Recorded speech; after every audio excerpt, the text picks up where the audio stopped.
President Obama promised that the new plan would bend the cost curve.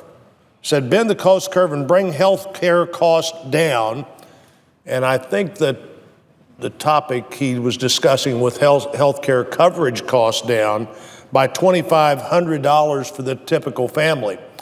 Well, Mr. President, the cost curve got bent all right, but it didn't get bent down, it got bent up. In our state, just last year in Missouri, 25% was the average increase from one year to the next. Some counties, the individual policies, and many of our counties, 84% have only one insurance company who's willing to offer a plan.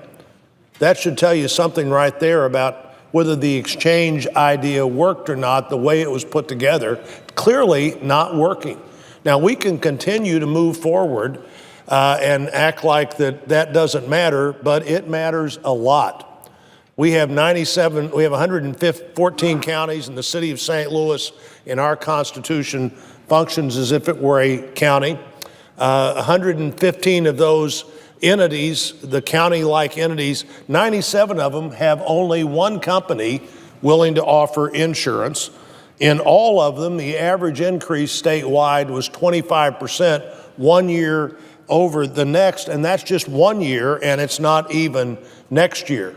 Every estimate is those individual policies will go up even more next year than they did last year. Now, we can continue to act like this system's working and not do anything about it, or, Mr. President, we can do something about it. When this new policy was implemented, Obamacare was implemented, I came down to the floor almost every week for the first year, just to share story after story of people and families who were affected that couldn't have the kind of health care or the kind of coverage, either one that they had had before. And I could share those same stories today. I'm going to share a couple of them with you today, but they haven't stopped coming in. Many people have just decided, look, we're never going to have the doctors we used to have. We're never going to have the insurance policy we used to have. The government has failed us.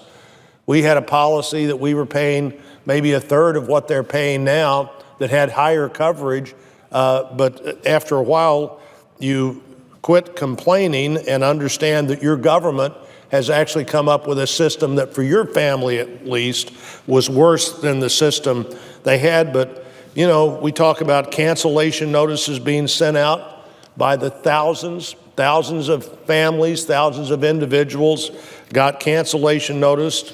President Clinton last year, campaigning for his wife for president, said, what a crazy system. The costs keep going up and the coverage keeps going down.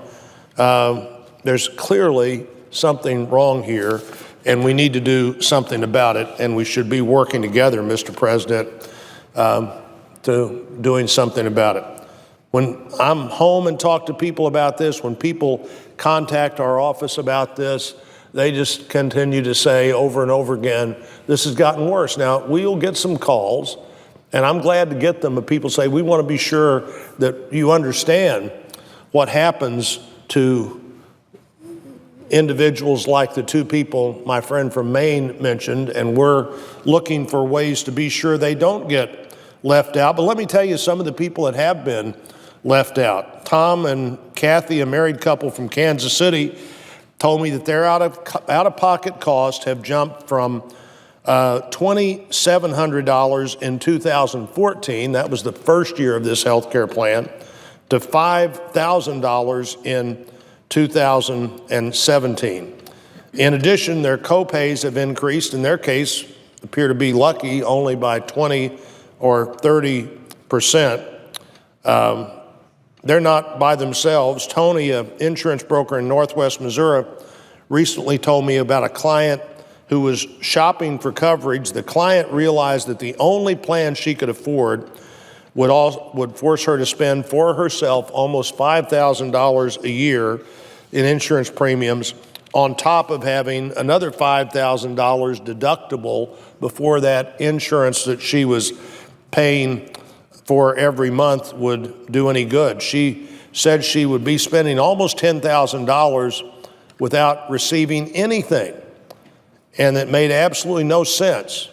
Well, her insurance broker couldn't help but agree with her that in her case it didn't make much sense, and I think all of us can see why it might not. Yesterday at a press event here in the Capitol, I mentioned a farmer from Orick, Missouri, who called and said she had a $12,000 deductible for her family, and she was paying $16,000 in annual premiums. So in her case, she could pay $28,000 before she had any coverage at all. And that $28,000 was money she'd be paying, $12,000 of it just for access to see a doctor, because her insurance company didn't help with that. And then one final story I'd like to share is from Rob, a small business owner in St. Joseph, who pays half of his employees medical, and his costs keep going up. His agent walks in every year, he told me, and says, well, this year it went up 9%. And he said that might have been acceptable, except it also went up 9% last year and 11% the year before that. And it was 9% the year before that. And many of the losses in the individual market are being shifted to try to make the insurance at work market make up for what's happening on the individual side.